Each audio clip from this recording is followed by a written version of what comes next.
right, we are going to go ahead and get started here. Thank you again, everyone, for joining us for our July webinar about marketing strategies.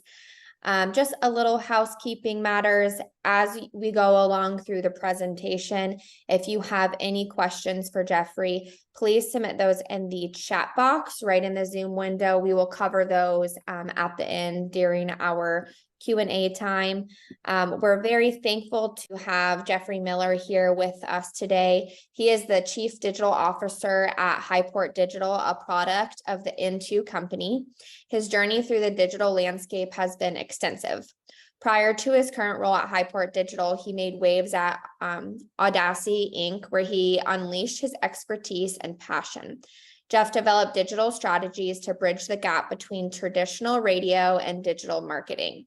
With a profound understanding of the intricate interplay between technology and business, Jeffrey has become a driving force in leveraging digital strategies to achieve unprecedented results for business owners. His strategic acumen has earned him a reputation as a pioneer in the ever-evolving digital landscape.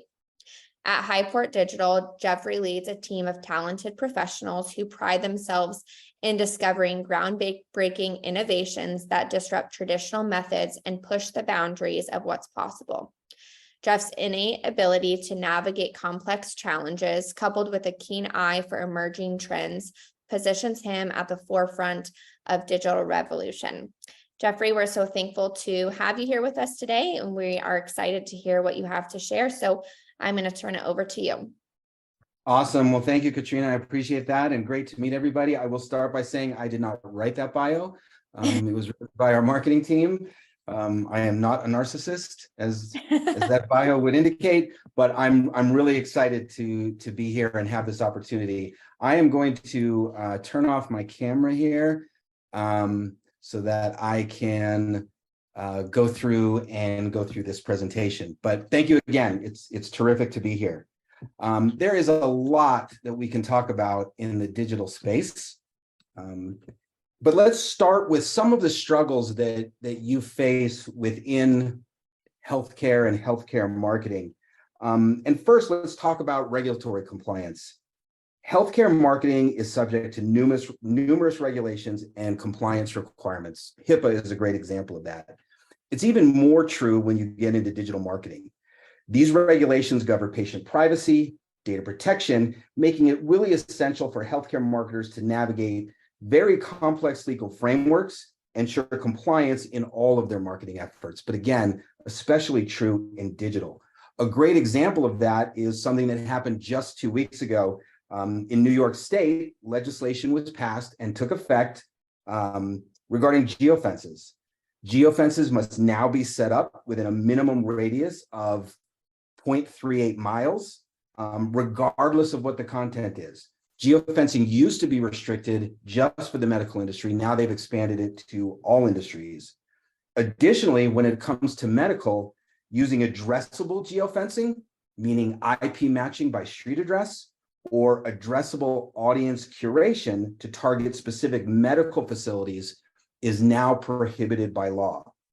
It can be tough to navigate, as medical facilities, as you know, are often located in office buildings, strip centers, or business parks that are predominantly non-medical. And the presence of a medical facility within one of those larger buildings prohibits the use of certain technology. The second item that has been a struggle within the healthcare industry as it applies to marketing has really been trust and credibility. Building trust and credibility is crucial in healthcare as an industry, and that extends even more to your marketing efforts. Patients expect transparent, reliable information coming from all channels related to their physician and physician's office. Establishing credibility and fostering patient trust can be challenging and makes authentic healthcare marketing uniquely difficult to perfect. One area where this is extremely critical is in online reviews. Providing a frictionless process to allow patients to post about their experiences will result in a robust and healthy review presence.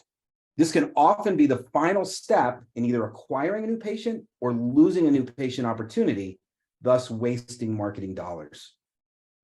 Third is patient education. Healthcare is complex, you know that.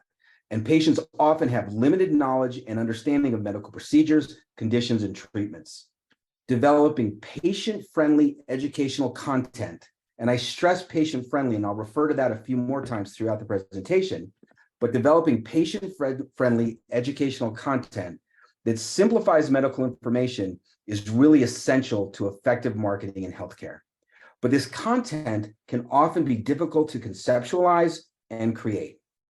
As marketers in the healthcare space, you really have to view everything through the eyes of the patient. If your content is too technical, you're going to lose a potential patient within just a few seconds. A great rule of thumb, and this applies to website content as well, is that content should always be written at a 5th grade reading level. That allows you to capture the widest audience. And finally, emotional sensitivity. Healthcare marketing often deals with sensitive topics that may be difficult to talk about or appropriately represent in marketing efforts. Ultimately, successful healthcare marketing finds the sweet spot of communicating with empathy, understanding, and trust while meeting the necessary standards of professionalism and expertise that the healthcare industry requires. Finding this sweet spot can take lots of time, energy, and resources that present challenges to you as healthcare marketers. So, what is the first step in healthcare marketing? Apologize for that. The first step in healthcare marketing, specifically as it applies to digital, is identifying your total addressable market, commonly referred to as TAM. So when addressing your total addressable market, you want to think in terms of practice size, competitive landscape, and new patient acquisition goals and metrics, and strategies to maximize advertising ROI by marketing to your addressable market, your addressable market, and eliminating wasteful spend. There are several mistakes that healthcare marketers often make when building a marketing plan. One is trying to market to an audience that is too broad, either demographically or geographically. The second is a failure to understand where your patients come from. And third, and we're going to go into each of these in a little bit more detail, but third is thinking as a medical professional and not a consumer of medical services. The cost of marketing to potential patients can be prohibitive for a lot of practices if they're trying to do too much with too little, and we see this often. I've worked with several hundred medical practices over the course of my career, and my guidance is always the same in helping them identify their addressable market and marketing budgets. The most common mistake is right here on the slide. Medical practices often try to market to their total addressable market right out of the gate, rather than a more reasonable market that fits within their budget. So there are a few steps in identifying what your addressable market is and what it should be. First is identify a realistic geographic area to market to. This is going to vary based on your practice area, market competition, traffic patterns, and potential per patient ROI. A few examples. One, chiropractors and dentists, for example, typically should not market beyond a 3 to 5 mile radius from their office. Absent a personal referral, patients will not likely drive past several other chiropractic or dental offices to get to you. Plastic surgeons, as an example, should consider the cost of each procedure they are marketing and the potential ROI for those procedures. For example, if aesthetics are part of your practice, you would market within a tighter geographic area for aesthetics than you would for surgeries, which is a destination procedure and can draw from a much larger geographic area. All of your marketing doesn't have to cover the same geographic area. You can market tighter for certain procedures and broader for others. Another example is considering practices that require continual visits.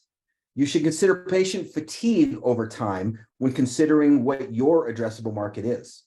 While a patient might be willing to drive 20 miles in traffic for their first visit, they might not be as anxious to drive that far or that amount of time for future visits.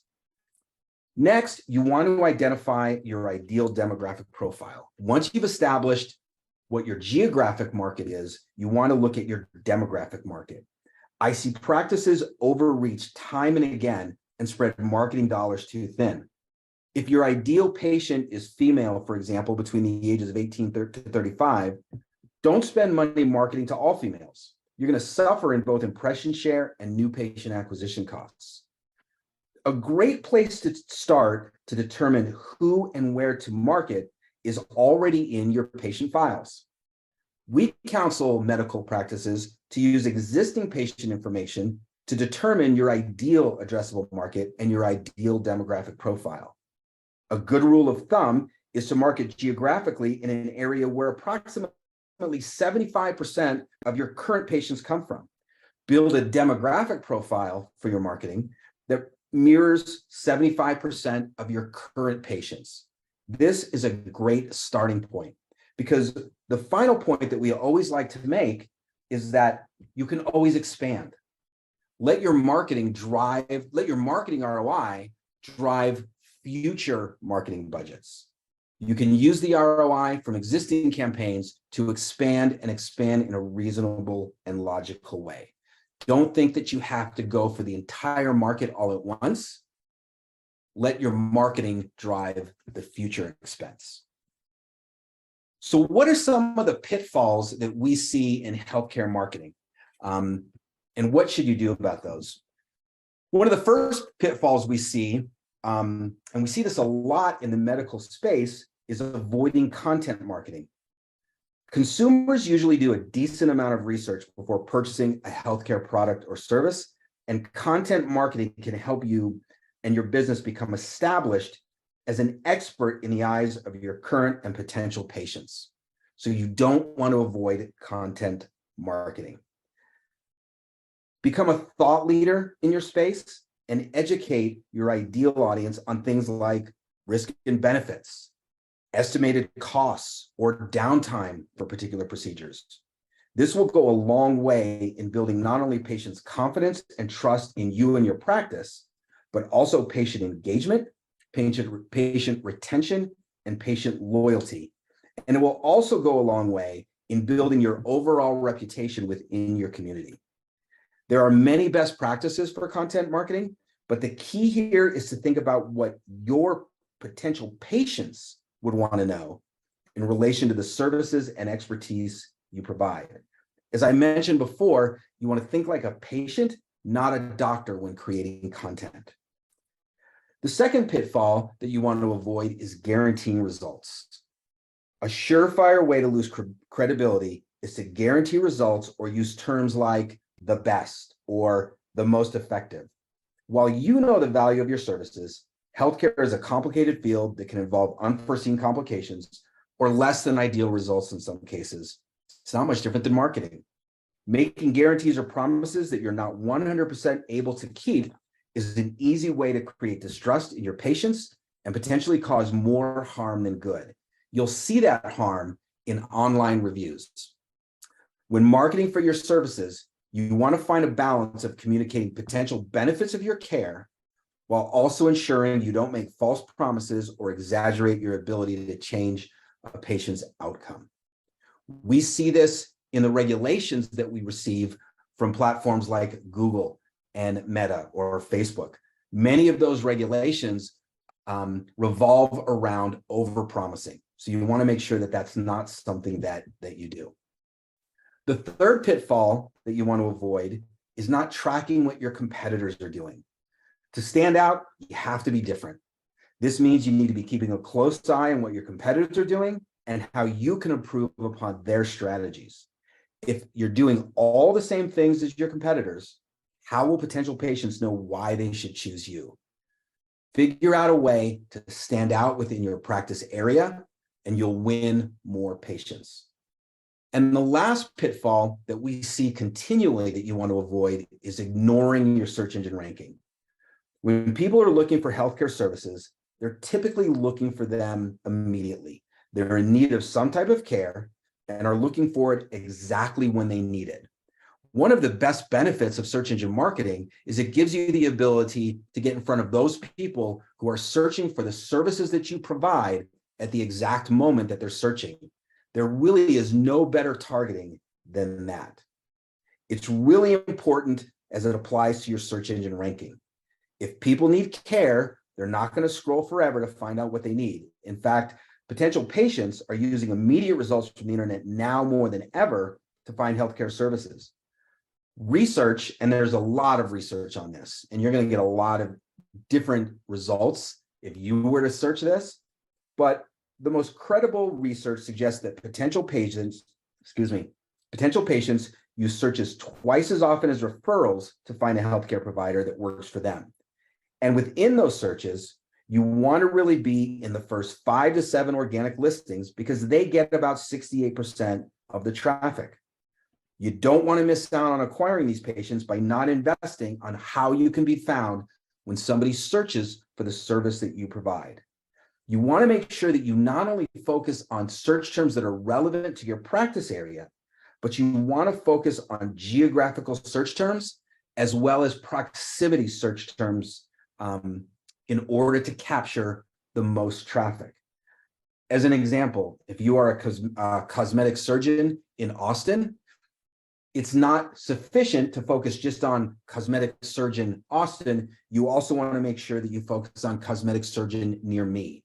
You want to make sure that you initiate those strategies that are going to capture those searches that are proximity based, not just service based. You want to make sure that you're focused on both.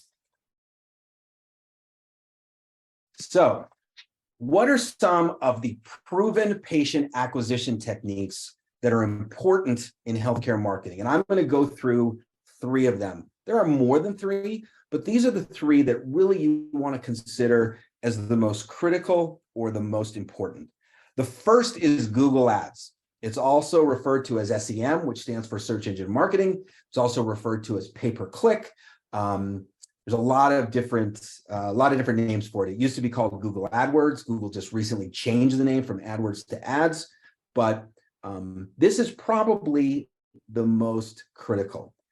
I already talked about focusing on your organic search results, but focusing on your paid search results is even more critical. It's a surefire way to acquire new patients immediately. Again, it goes back to that strategy of getting your practice in front of potential patients that are searching for the services you provide at the exact moment that they are searching. And that's what Google Ads accomplishes for you. If you're not appearing at the top of Google, you're going to miss out on new business. Additional research suggests that 65% of consumers click on paid ads on Google when they're looking to purchase a service, and they also generate as much as twice as many web visits as organic search results in the medical field. Now, both are important, and both are important when you consider consumer behavior. When you go to a search engine results page, there's really only 5 behaviors that can take place. Number 1, there are potential patients that only click on the paid ads. If you're not there, you're losing that opportunity. Behavior number 2, there are patients that only click the organic ads. If you're not there, you're losing that opportunity. There's behavior number 3, which is what I do, which I think is somewhat typical. If I'm looking for information or doing research, I never click on the paid ads. For me, it's more of an ethical thing. I'm not ready to give anybody money, so I don't want to cost them any money. I'll always click on the organic. However, when I'm purchasing something or going to hire somebody, or I'm ready to put my hand in my wallet, let's say, I always click on the paid ads because they're more relevant to me in the moment because they're ads. Behavior 4, there's people that just click on the first thing they see. And then behavior 5, there's people that don't click at all and they hit the back button or they do another search. Being in the paid ads as well as strong organic placement is going to give you a greater opportunity to win that potential patient than if you're not there in one of those spaces. The key to an effective Google Ads campaign is to choose keywords that will get you in front of the right patients when they're searching for your services. When selecting those keywords, you want to think like a patient, not a medical provider. How would your audience phrase their search? what might they be looking for? And this means thinking outside the box and considering how different types of people may word their searches, but ultimately be looking for what your practice offers. A great way to figure this out is ask your patients. We have a client that we work with in the medical space, and they send us a lead spreadsheet every single week. And it has information on inbound leads from their advertising campaigns. And they always put the source of the lead, whether it be Google, Facebook, referral, form submission, phone call. They give us that information. And one of the things that we asked them to add to that spreadsheet, because they ask every patient, how did you hear of us? We asked them to add a second question. When the patient says, I did a search and that's how I find you, or that's how I found you, we then have the practice ask, fantastic. If you remember, what did you search for? And the client provides that information to us, and it's very beneficial for us in optimizing those campaigns. It will also be beneficial for you in determining how your patients are looking for the services that you provide. The goal is to choose keywords with high search volume and low competition whenever possible. You want to invest in keywords that have a lot of people searching, but you don't want the highest search keywords every single time, because that's going to eat up a majority of your budget. You want to find a balance to reach the most people possible for the lowest acquisition cost possible. Search budgets, as it applies to Google Ads, this also applies to Bing and Yahoo and other search engines as well, but search budgets are based on 3 variables. One thing that's really important to understand is that search is inventory driven. There are X number of searches that happen every month in your geographic area that are relevant to your practice. So the budgets are based on 3 variables. Number 1 is actual search volumes in your chosen geographic area for keywords that are relevant to your practice. Second is average cost per click for your practice area. And every practice area has a different average, and every industry has a different average. And third is the average click-through rate for your practice area, and every practice area has a different average. These averages vary across the country and change continually. From there, you should be able to establish a budget, and you want to base your budget on 2 important items. Number 1 is impression share. This is the percentage of time that your ad will show up. You want to go for a minimum 20% impression share. And again, 20% doesn't seem like a big number, but it's 20% against a lot of search activity, and a maximum of about 70 to 80% impression share. If you're running below 20%, you're not going to be seen. You're not going to get the ROI that you're looking for. And if you go over 80%, you're going to be chasing ROI that's not going to deliver for your budget and for your practice area. The second is top of page placement. That's the percentage of time your ad appears at the top of the search engine results page. You want to target for an average of about 80%.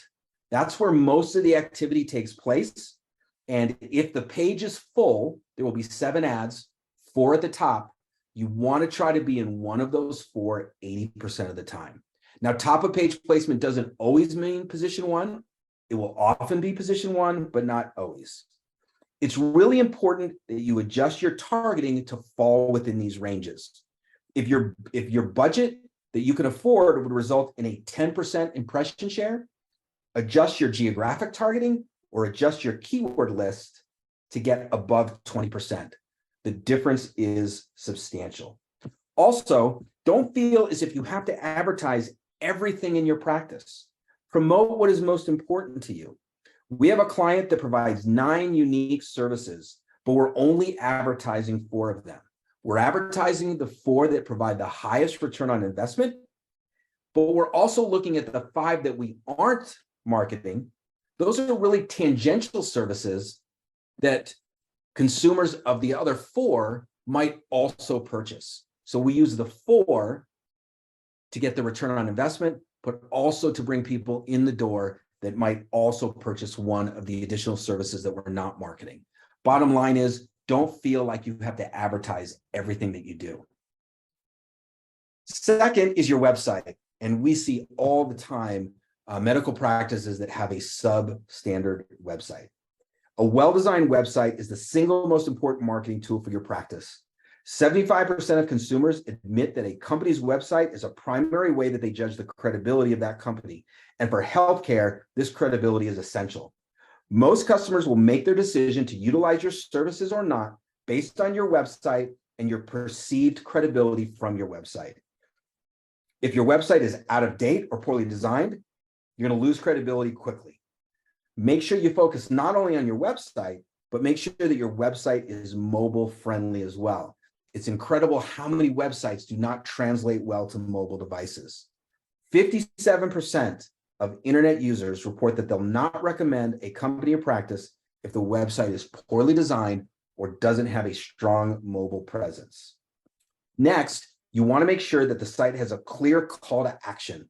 61% of people will click off a website if they don't find what they're looking for within 5 seconds. So you want to make sure your call to action is clear and consistent throughout the entire website. Book an appointment, schedule a free consultation, call now. It's not sufficient, for example, just to have your phone number on the website. You have to tell people what you expect them to do, and adding call now next to the phone number will actually increase your conversion rates. Next, you want to follow the 3-click rule. Most of your audience will not search for information more than 3 clicks. Keep important information 1 or 2 clicks away. Make sure you land traffic from digital campaigns on the most relevant section of your website.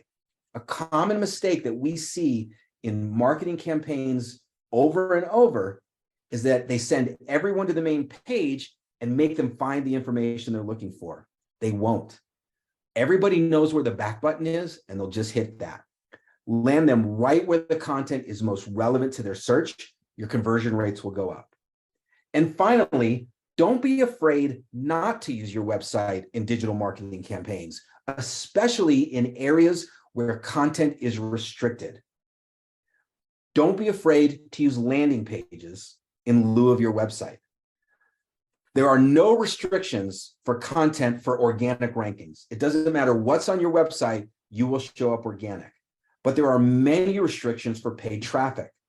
Google looks at not only the content on the page where the potential patient lands, but all pages they have access to from that page. Some of you might have tried digital marketing in the past and have received notifications that your campaigns are violating rules and your campaigns have been paused or canceled. And that's because you might have access from the landing page to content that Google or Facebook has restricted. In that case, we use landing pages, which are independent of your site, but mirror your brand, that's disconnected from that restricted content, so you don't run into problems with these regulations that these platforms have. So if you have content on your website that is restricted, don't be afraid to use landing pages for specific marketing initiatives.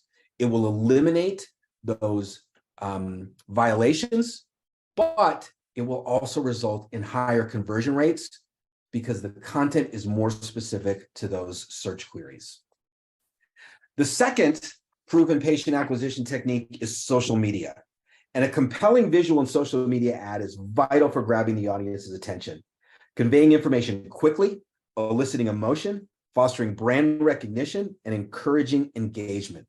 By prioritizing high-quality visuals that align with your organization's values and messaging, you can create ads that effectively acquire new patients and support those marketing objectives. Of all of the different marketing opportunities digitally, social media is highly visual.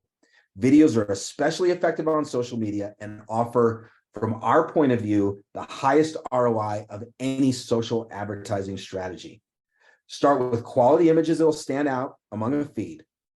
As people are scrolling through their social media platforms, you'll only have a couple seconds to grab their attention, and a visual appealing ad stands out and captures their attention way more effectively than plain text.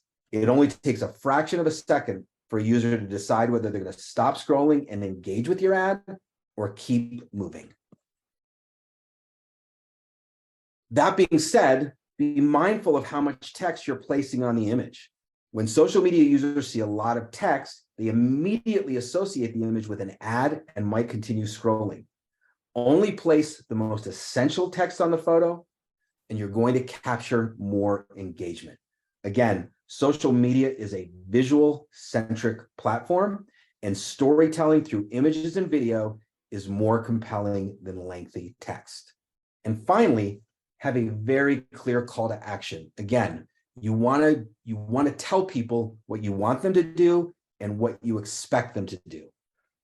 Digital ads without a call to action is just branding and is not going to create engagement or lead generation. So don't forget to put a call to action or an offer and make it crystal clear what you're offering and what you expect them to do. So digital marketing is always going to be evolving. In fact, it evolves, it seems, almost weekly. And there are 3 areas that you really want to pay special attention to because they're ever evolving. The first, new social platforms. And this is really timely and on point because we just had a brand new social platform roll out within the last couple weeks, and that was the rollout of Threads. You look at the growing popularity of these new social platforms like Threads, like TikTok a couple years ago, and it's really hard to know where you should be spending your time. Our best advice is to know your audience, know who your potential patients are, and choose platforms that are most relevant to them. For example, if your audience is adults in their 60s, they probably are not racing to download every new social media platform. And so the tried and true platforms might be most effective for you. If your audience are female in their early 20s, you might need to shift your strategy and you might need to pay attention to new social platforms like TikTok, like Threads. Think about where your audience is spending their time and join them there. Go to them. Don't expect that they're always going to come to you. And never forget, when it comes to social, it's about them, their wants, their needs, and their behaviors. It's not about you or your practice. Second is privacy laws. We pointed out just at the beginning of this presentation that a new law in New York took effect just 2 weeks ago. But privacy laws are always a big topic of discussion in digital. Apple, Google, and Facebook are constantly changing their policies. And I wish I could stress in my voice constantly in all caps. Website retargeting and lookalike audiences on social platforms are a great and simple way to ensure that you're not hindered by these changing privacy laws. Additionally, you can focus on building brand awareness through conversational marketing to encourage the collection of first-party data and a loyal customer base. Site retargeting is a way to apply first-party data to your marketing that is free from restrictions. Lookalike audiences are a great way to use first-party data and provide it to your marketing that's going to avoid restrictions. These are just some of the strategies that you can use. And finally, this is the buzzword of the last year. You're going to want to try to find a way to adapt to AI or artificial intelligence. And this is a real exciting topic. AI is quickly becoming an essential part of the business world and also an essential part of marketing digitally and for medical practices. You want to look at platforms like ChatGPT to generate blog topics, help you pick SEM keywords, and write social media captions. It's a great way to save time and give your business that competitive edge. I'll also tell you that the framework and the outline of this presentation was created entirely by artificial intelligence. As AI adoption becomes more prevalent, staying ahead of the curve can position your organization as innovative and forward-thinking, attracting both new patients, community interest, and industry attention. So don't be afraid of AI. And finally, to wrap things up, there are 4 strategies that you really can't ignore in 2023 and beyond, really. Number one is positive reviews and testimonials. Those are really going to be critical for your practice. Reviews are crucial for any industry, but they carry even more weight in the healthcare industry. Harness the power of storytelling through video testimonials that showcase real patients' experience, sharing their positive experience with your practice. Positive reviews, whether on your website or review platforms like Google, Yelp as an example, build trust and credibility, and they influence potential patient decisions. Encourage patients to leave reviews and share their experiences, and make it easier for them to do so. There are a lot of reputation platforms that make it very easy for your patients to go online and talk about their experience and really humanize your brand. Second is hyper-local targeting, and this is becoming more and more important in an ever-changing digital world. Your most loyal customers are going to be the ones closest to you in proximity for most practices or within a specified demographic profile. Don't ignore them. Focus on targeting neighborhoods, businesses closest to you, because one of the things that we see over and over in all marketing, but specifically in healthcare marketing, is people prioritize convenience.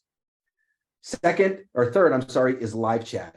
Every website should have live chat today. Customers have come to expect an immediate response to their questions. And if your website doesn't accommodate that, then they're going to move on to your competitor. There are a lot of services and platforms that will manage the live chat for you in a very effective way and provide immediate service to your potential patients. And then last but not least, we've talked about it quite a bit, social media, both organic and paid. Capitalize on organic and paid social strategies to engage your audience, share content, and build brand. Utilize platforms to showcase your healthcare expertise, share educational content, and interact directly with potential patients. And implement targeted campaigns to reach specific patient demographics, driving visits and appointments. Use video and testimonials wherever possible. And last but not least, here's a quick case study. I could have done one of many. This is a men's health clinic. They specialize in ED, low T, acoustic wave therapy, P-shot, Peyronie's disease, and a lot more. The clinic had been operating for several years, but faced challenges in attracting and retaining new clients. They were also facing challenges with constant violations on Google and Facebook. We recommended an SEM campaign with hyperlocal targeting on keywords like erectile dysfunction, paired with customized landing pages to make sure that they didn't get any more violations. And you can see the results here over a 3-month period, and this is still going. We were able to get them for a limited budget, an impression share of 30%, top of page placement of about 86%, and a cost per new patient acquisition of $97.40, which in their practice area is extremely profitable for them. So with that, I want to say thank you. As Katrina mentioned, I'm Chief Digital Officer of Highport Digital. We are part of the N2 company. We are a full-service digital agency. We'd love to talk to you, whether it be helping you to evaluate what you're currently doing or help put together a program that will drive new patient acquisition within your return on investment framework. We would love to have an opportunity to work with you. And Katrina was going to be sending out a follow-up email that will have a link to my Calendly. Please feel free to just book an appointment. I'd love an opportunity to meet with you and see how we can help your practice. We are a growing agency. We are a Google partner, a Meta partner, and a Yelp partner. And we do things with a very, very hands-on approach. And Awesome. With that, I will open it up to questions and turn my camera back on.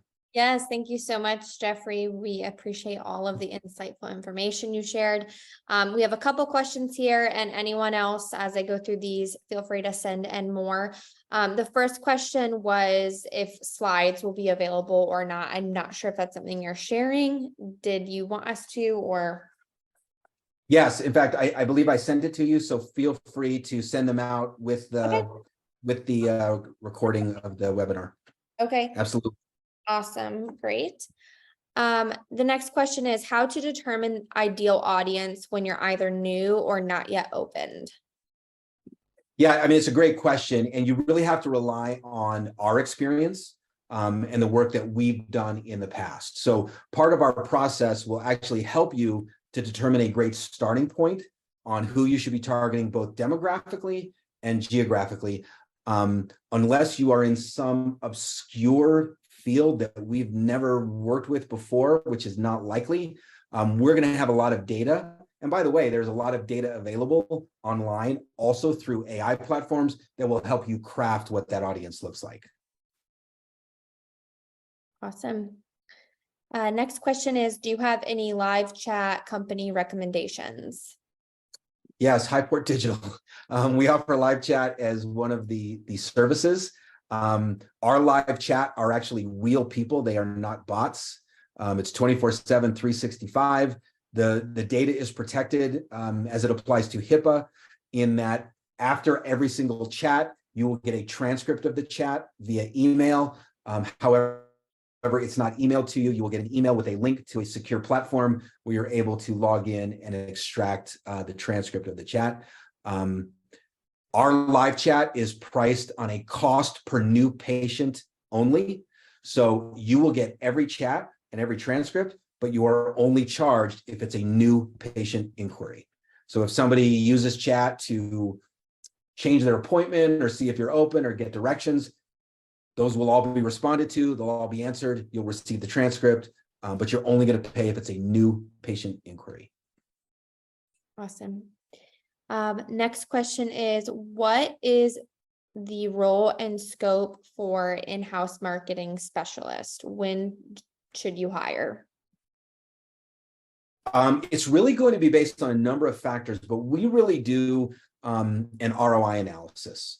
If that money that you're spending, keep in mind that the money that you're spending for the people in-house to manage those campaigns is money that you could be spending on media, Google clicks, Facebook impressions and clicks, et cetera, et cetera. And we've worked with a lot of clients and helped them work out that ROI calculation. And there are clients that we work with that do some of their marketing internal and then some through us or companies like ours. Obviously, there are other companies that do what we do. It's really an ROI conversation, and we will help you kind of calculate what that looks like. A great example of that is if you were to go out and hire somebody in-house to manage your Google Ads campaigns, for example, you're going to pay them probably $60,000 to $70,000 per year, plus benefits if you offer benefits and the cost of managing an employee. That's $60,000 to $70,000 that can be put towards ad spend, which can deliver significant new patient activity and new patient ROI. So it's really based on the size of your practice and what you're trying to accomplish. But we're more than happy to talk through that conversation with you. Awesome.